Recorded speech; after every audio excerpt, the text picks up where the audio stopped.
Will Social Security run out before you ever get a chance to claim it? This is probably one of the most common questions or concerns that I get. Like most videos, when a question or concern comes up enough, it always makes a good idea for a video. And I don't blame anyone for this being a common question or concern. I mean, for decades, we've been hearing a very similar sentiment around Social Security. Social Security is running out. The trust fund will be empty by a certain year. Better claim it while you can get it. And it's hard to know what's real and what you should be concerned about and what's just noise. So today, let's separate signal from noise and get a current status update of where Social Security sits today in the back half of 2025.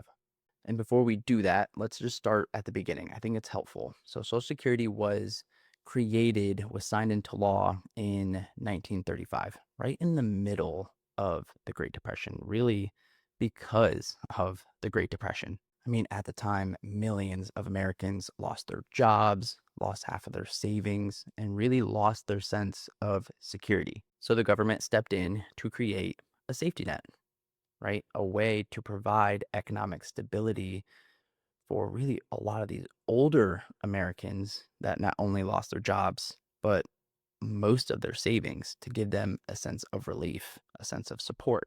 Over time, it expanded to cover survivors and disability, which is why today we call it OASDI, Old Age Survivor and Disability Insurance, aka Social Security. So we have this Social Security system, and it's funded through the Federal Insurance Contributions Act, or what's called FICA tax, which you may have seen on your paycheck. The rate for FICA tax is 12.4%.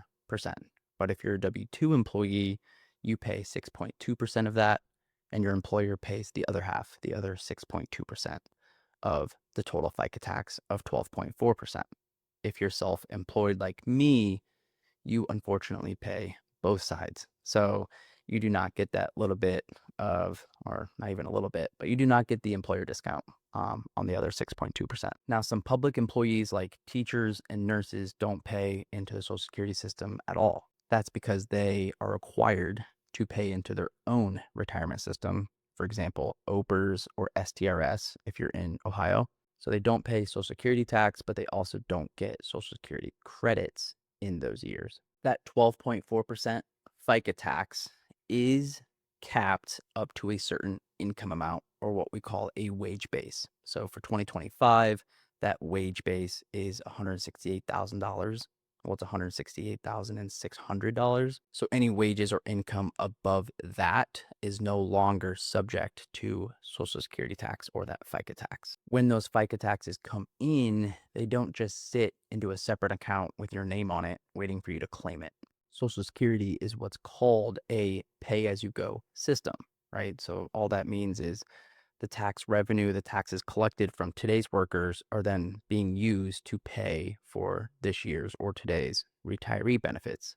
And think of it less like you're paying for someone else's retirement and more like a massive national cash flow system. Tax revenue comes in, benefits go out. And for decades, we've had more money coming in from tax revenue than money going out for benefits. And that extra money, that surplus, went into what's called a trust fund, or just a big bucket for extra cash to hold on to. And then it can be invested by law. It can only be invested into US Treasury bonds. So this trust fund has been invested in US Treasury bonds, earning a little bit of interest, but also backed by the US government. So in other words, it's protected.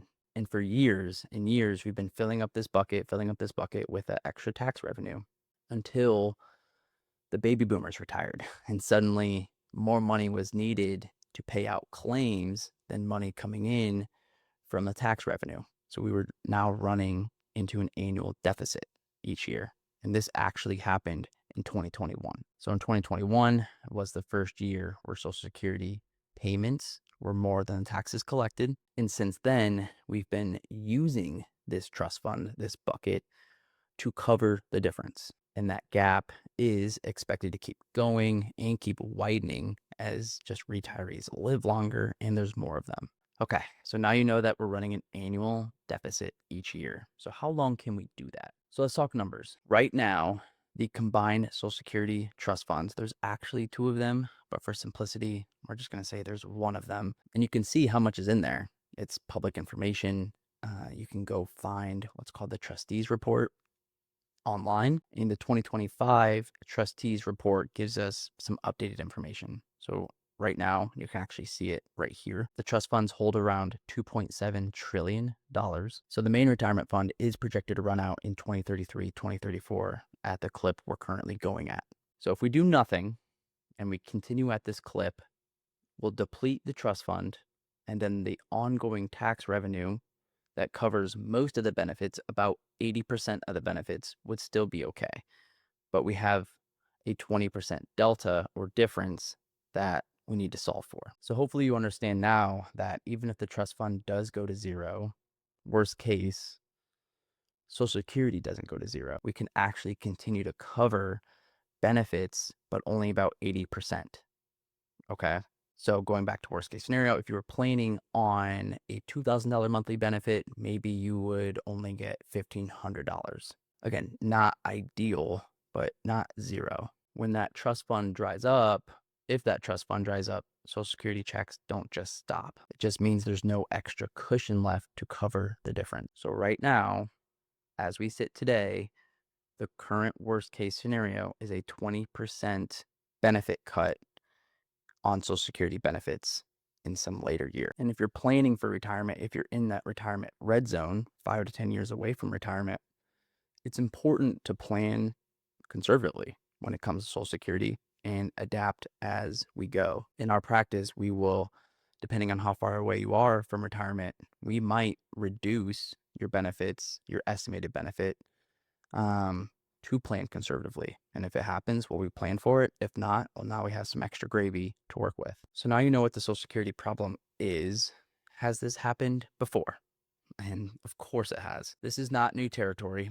Back in the early 1980s, Social Security was actually weeks away from becoming insolvent. And of course, headlines were very similar, saying Social Security checks might stop, this and that. Then in 1983, President Reagan actually, struck a bipartisan deal with solutions to implement. These solutions were they raised the payroll tax. So going back to that 12.4% FICA tax, it was lower then, and they recommended some gradual step ups to get to 12.4%. They began taxing benefits for higher earners, so that wage base, right? And they gradually increased the full retirement age from 65 to 67. That one package bought us about 50 years of runway, which is actually the runway that we're still on or toward the end of.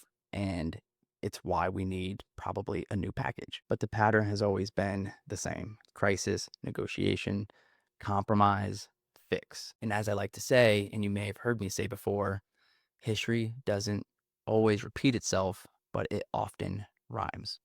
And this fix will often fall into that rhythm. And it's not just me who thinks that Congress won't make benefit cuts, but rather do something else. It's most experts. I mean, Social Security accounts for 40% of income for the average retiree, and 1 in 5 solely rely on Social Security. So no, I don't think they're going to mess with benefits. As the Committee for a Responsible Federal Budget put it, it's virtually unthinkable that lawmakers would allow tens of millions of seniors to face sudden across-the-board cuts. But the longer they wait, the bigger the fix becomes. And as you guys probably know, the government isn't always in a hurry to get things done. They'll most likely kick the can, because although this is not a hard fiscal problem to solve mathematically, it does get a little tricky politically because we're talking about tax rates, right? It's always going to be a little bit trickier with who brings it to the table, because there's a risk to that. And let's be real, raising taxes anywhere is not normally a winning political strategy, but they'll act eventually. It's not necessarily if they'll act, I think it's more so when. So how might they fix it this time? Well, probably pretty similar to what they did in the 80s. And yes, as I said, it'll most likely mean higher tax for somebody. and probably the workers. And it's not necessarily fair, but it is reality. So plan through it, smile anyway. The Social Security actuaries even publish a menu of tested options. So let's go through a few that they mention. One, or here are the biggest levers: raise or eliminate the wage cap. So going back to that $168,600 number, right now, only income up to that number is taxed. They could just raise that, right? Bump it up. And that would bring in millions, if not billions, of extra tax revenue. Gradually increase the payroll tax rate. So, very similar to what they did in the 80s. Bring that 12.4% up to what actuaries would like, 15%. So, around a 3% increase. They could adjust benefits for higher earners, tweak the cost of living adjustment formula. Um, and one interesting one that I liked: invest a portion of the trust fund into equities. So it's only in treasury bonds right now, which the growth on those is limited due to the risk associated with those. So maybe we increase the risk or investment exposure on the trust fund, and higher returns could strengthen the portfolio, but that one is very unlikely and logistically complex. So all these impact workers in some way, right? But mathematically, they do work. So what does this mean for you, right? First off, don't panic, especially if you are in that retirement red zone 5 to 10 years from retirement. Social Security is not disappearing. But number two, plan conservatively. You are concerned or worried about it, or get some help. Get an advisor, right? Talk to somebody about what your strategy is for Social Security and what they think might be best.